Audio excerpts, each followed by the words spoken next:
ఉంది. తెలంగాణ భారతదేశంలో కలిసిన ఈ రోజుని, ఇంటిగ్రేట్ అయిన ఈ రోజుని, ఇండియన్ యూనియన్లో తెలంగాణ ఇంటిగ్రేట్ అయిన ఈ రోజుని నేషనల్ ఇంటిగ్రేషన్ డేగా, జాతీయ సమైక్యత దినోత్సవంగా గత 10 సంవత్సరాలుగా ప్రభుత్వంలో ఉన్న, ఈరోజు ప్రతిపక్షంలో ఉన్న ఘనంగా జరుపుకుంటా ఉన్నాం. అందుకే ముందుగా తెలంగాణలోని ప్రతి అన్నకి, ప్రతి తమ్ముడికి, ప్రతి అక్కకి, ప్రతి చెల్లెకి, ప్రతి ఒక్కరికి ముందుగా ఈ జాతీయ సమైక్యత దినోత్సవం సందర్భంగా శుభాకాంక్షలు. ఇవాళ చరిత్ర తెలియని చాలామంది ఈ సెప్టెంబర్ 17ను వక్రీకరించి రకరకాలుగా వారి రాజకీయ ప్రయోజనాల కోసం పాకులాడుతున్నప్పటికీ తెలంగాణలో ఎప్పుడైనా గంగా జమున తెహజీబ్ ఉండాలే, తప్పకుండా ఇక్కడ కులాలకు మతాలకు అతీతంగా తెలంగాణ బిడ్డలు ఎప్పటికీ ఒకటిగా ఉండాలని అభిలషించే పార్టీగా, అభిలషించే నాయకుడిగా, కోరుకునే నాయకుడిగా కేసీఆర్ గారి నాయకత్వంలో గత 10 సంవత్సరాల పాటు తెలంగాణలో ఎక్కడ ఒక చిన్న నొక్కుబడకుండా బ్రహ్మాండంగా శాంతి భద్రతలను కాపాడుకోగలిగినాం. అది ఏ సందర్భంలో అయినా కూడా ఆ విషయంలో మాత్రం రాజీ లేకుండా ప్రయత్నం చేసినాం. అందుకే ఇవాళ ఇప్పుడున్న ముఖ్యమంత్రి గారికి, రేవంత్ రెడ్డికి ఒకటే మాట చెప్పేది, మీరు మాట్లాడే మాటలు, నిన్న కూడా మీరు చేసిన వ్యాఖ్యలు, సందర్భం లేకుండా మాట్లాడిన పనికిమాలిన మాటలు ఏవైతున్నాయో వాటిని తెలంగాణ సమాజం మొత్తం కూడా అసహించుకుంటా ఉన్నది. నోరు ఉంది కదా, నోరు ఉన్నది కాబట్టి ఏదో ఒకటి చేసి కేసీఆర్ గారిని దూషించడమే ఒక పనిగా పెట్టుకొని మీరు గత 9 నెలలు టైంపాస్ చేసుకుంటూ కాలం నెట్టుకొస్తున్న విషయాన్ని కూడా ప్రజలు గమనిస్తూ ఉన్నారు. చేతనైతే మీరు ఇచ్చిన వాగ్దానాలు అమలు చేయండి. 420 అడ్డగోలు హామీలు ఏదైతే ఇచ్చినారో అమలు చేయండి. చేతనైతే మేము ఇచ్చినట్టు కరెంటు సరిగ్గా అందించండి. చేతనైతే మేము చేసినట్టు వ్యవసాయ విస్తరణలో భాగంగా, వ్యవసాయ స్థిరీకరణలో భాగంగా రైతు బంధు ఇవ్వండి. కేసీఆర్ 10,000 ఇస్తున్నాడు, నేను 15,000 ఇస్తా అని డైలాగులు కొట్టడం కాదు, చేసి చూపెట్టండి. ఇంకా 14 రోజులు మిగిలింది. ఈ వానాకాలంలో 14 రోజులు మాత్రమే మిగిలింది ఈ పంటకి. మరి ఇప్పటికైనా చేతనైతే దమ్ముంటే రైతు భరోసా అయ్యి ఇచ్చిన మాట నిలుపుకో. 15,000 రూపాయలు చొప్పున ప్రతి ఎకరానికి ఇస్తా అని చెప్పినావు, ఇచ్చి చూపెట్టు. చేతనైతే మా ఆడబిడ్డలకు ఇచ్చిన హామీ 2,500 రూపాయలు నెలకి ఇస్తానన్నావు, ఇచ్చి చూపెట్టు. చేతనైతే మా పెద్ద మనుషులకు హామీ ఇచ్చినావు, 2,000 పెన్షన్ కాదు 4,000 ఇస్తా. కేసీఆర్ అవ్వకో తాతకో ఇస్తున్నాడు, నేను ఇద్దరికి ఇస్తా. ప్రభుత్వ ఉద్యోగుల తల్లిదండ్రులకు కూడా ఇస్తా పెన్షన్ అని చెప్పినావు కదా, చేతనైతే చేసి చూపెట్టు. మా తమ్ముళ్ళు, మా చెల్లెలు ఎదురు చూస్తూ ఉన్నారు. 2 లక్షల ఉద్యోగాలు మొదటి సంవత్సరంలో ఇస్తానని చెప్పిన అశోక్ నగర్కి పోయి అక్కడ డైలాగులు కొడుతూ, పోజులు కొడుతూ రాహుల్ గాంధీ, రేవంత్ రెడ్డి ఇద్దరు చెప్పిన మాట ఎప్పుడు మరి 9 నెలలు అయింది, 10వ నెలలో పడ్డది. సంవత్సరం లోపల 2 లక్షల ఉద్యోగాలు అన్నారు, ఇప్పటి వరకు ఒక్క ఉద్యోగం ఇవ్వలేదు అని ఎదురు చూస్తున్న మా తమ్ముళ్లకు, మా చెల్లెళ్లకు చేతనైతే నోటిఫికేషన్లు ఇచ్చి పరిపాలనలో నీ సత్తా అయిందో చూపెట్టు. హైదరాబాద్ అతలాకుతలం అవుతున్నది. ఒకవైపు పత్రికలు రాస్తూ ఉన్నాయి. ఆంధ్రజ్యోతి పత్రిక రాసింది మొన్న 28 రోజుల్లో 30 మర్డర్లు అని. ఈనాడు పత్రిక రాసింది ఈ నగరానికి ఏమైంది అని. చేతనైతే తెలివి ఉంటే హోంమంత్రి శాంతి భద్రతలను అదుపులోకి తీసుకొని రా. ఇవాళ ఆంధ్రజ్యోతి పత్రిక రాసింది, అవకాశం ఉంటే చూసుకో. పోలీస్ బండ్లల్లో కనీసం డీజిల్ పోస్తలేరని రాస్తున్నారు. గోదావరి కన్లో పోలీస్ బండ్లలో డీజిల్ పోయకపోతే బండ్లు పక్కకు పెట్టినారు. పెట్రోల్ బంకులో మేము పోయాం బిల్లు లేకపోతే 9 నెలల నుంచి అని వాళ్ళు నిరసన వ్యక్తం చేస్తూ ఉన్నారు. ఇంకోవైపు పాఠశాలల్లో చాక్ పీసులు లేవు. చాక్ పీసులు కొనేందుకు అవకాశం లేక పాఠశాలల్లో ఉపాధ్యాయులు, పాఠశాలల్లో అక్కడ ఉండే పిల్లలు బాధపడుతూ ఉన్నారు. మరొక వైపు గ్రామాలలో, సర్లల్లో సర్పంచులు బాధపడుతూ ఉన్నారు. మాజీ సర్పంచులు, మాకు రావాల్సిన బిల్లులు సంవత్సర కాలంగా పెండింగ్లో ఉన్నాయి, వెంటనే ఇవ్వండి కొత్త సర్పంచులు వచ్చే లోపల అని వాళ్ళు బాధపడుతూ ఉన్నారు. గారి మీద నోరు బారేసుకోవడం, నోటికొచ్చిన బూతులు తిట్టడం, పరుష పదజాలం వాడడం, పనికి మాలిన అవాస్తవాలను ప్రచారం చేయడం.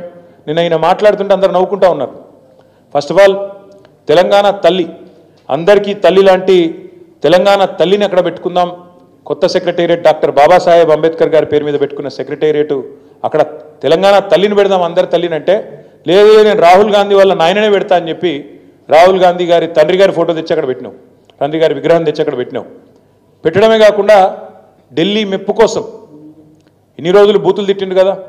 సోనియా గాంధీ గారిని బలిదేవత అని, రాహుల్ గాంధీ గారిని ముద్దపప్పు అని, నానా బూతులు ఏవైతే గతంలో తిట్టినావో వాటిని కవర్ చేసుకోవడానికి ఈరోజు చాలా కష్టపడి వాళ్ళ ప్రాపకం కోసం నేను చెప్తున్నాడు ఏం చెప్తున్నాడు రాజీవ్ గాంధీ గారు కంప్యూటర్ కనిపెట్టిండట ఇక నీకు ఎంత తెలివి ఉందో దీన్ని బట్ట చెప్పొచ్చు అయ్యా రేవంత్ రెడ్డి గారు నీకు తెలియదు దరిద్రం ఏంటంటే నీకు తెలియదన్న విషయం కూడా తెలియదు నీకు ఎవడు చెప్తే ఇనవు కంప్యూటర్ కనిపెట్టింది రాజీవ్ గాంధీ కాదు నాయన చార్లెస్ బ్యాబేజ్ అన్నట్టు ఆయన పాపం ఆయన కనిపెట్టిండు ఆయన బాధపడుతున్నాడు ఎక్కడున్నాడు కానీ ఆయన ఆత్మ అది బాధపడతా ఉన్నది రాజీవ్ గాంధీ గారు భారతదేశానికి కంప్యూటర్ పరిచయం చేసినట్టు రాజీవ్ గాంధీ గారు కంప్యూటర్ పరిచయం చేయలేదు భారతదేశానికి 1955లోనే టాటా గ్రూప్ వాళ్ళు బొంబాయిలో మొట్టమొదటి కంప్యూటర్ను వాళ్ళు తీసుకొచ్చినారు ఇది నీకు తెలియదు ఆ రోజు రాజీవ్ గాంధీ గారికి 10 ఏళ్ళలో 12 ఏళ్ళలో ఇది నీ తెలివి ఇది నీకున్న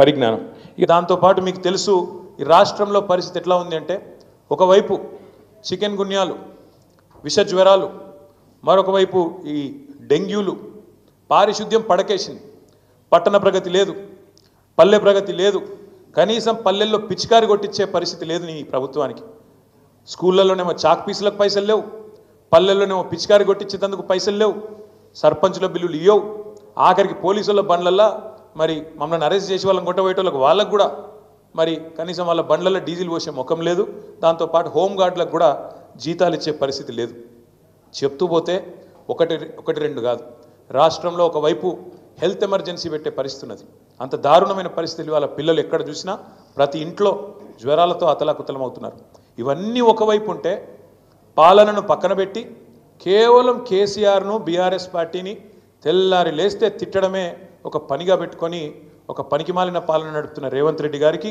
ఇవాళ ప్రజాపాలనా దినోత్సవం జరుపుతూ ఉన్నాడు అందుకే ఇవన్నీ చెప్తా ఉన్నాడు ఈ సెప్టెంబర్ 17ను ప్రజాపాలనా దినోత్సవం అంటున్నాడు ఈ రాష్ట్రంలో ఇంతవరకు పాలన అనేదే లేదు ఆలన లేదు పాలన లేదు గురుకులాల్లో పిల్లలు అవస్థలు పడతా ఉన్నారు విషాహారం తింటూ గురుకులాల్లో పిల్లల మీద అఘాయిత్యాలు జరుగుతూ ఉన్నాయి గురుకుల టీచర్లను 2500 మందిని తీసి పక్కన పెట్టేసినారు సడన్గా ఆకస్మికంగా ఇట్లాంటి పరిస్థితి ఉంటే ప్రజాపాలన పేట డైవర్షన్ గేమ్లు ఆడుతున్న రేవంత్ రెడ్డి గారు పరిపాలన మీద దృష్టి పెట్టు పరిపాలన చెయ్యి ప్రజలకిచ్చిన హామీలు నెరవేర్చు అందుకే ఇవాళ మేము మా పార్టీ తరఫున రాష్ట్ర ప్రభుత్వానికి ముఖ్యంగా ముఖ్యమంత్రి రేవంత్ రెడ్డికి చెప్పేది ఏమంటే ఇకనైనా ఈ 10వ నెల నుంచి అయినా పరిపాలన మీద దృష్టి పెట్టి ముందుకు పోండి తప్పకుండా ప్రధాన ప్రతిపక్షంగా మేము ఎప్పటికప్పుడు ప్రజా సమస్యల్ని మీ దృష్టికి తీసుకొస్తూనే ఉంటాం మిమ్మల్ని ఎండగడుతూనే ఉంటాం ప్రజాక్షేత్రంలో ప్రజా ఉద్యమాలు నిర్మించి తప్పకుండా ఉద్యమిస్తూ మీరు ఇచ్చిన 420 హామీలు అమలు చేసేదాకా మీ అంతు చూస్తాం మీ ఎంబడబడతామనే మాట కూడా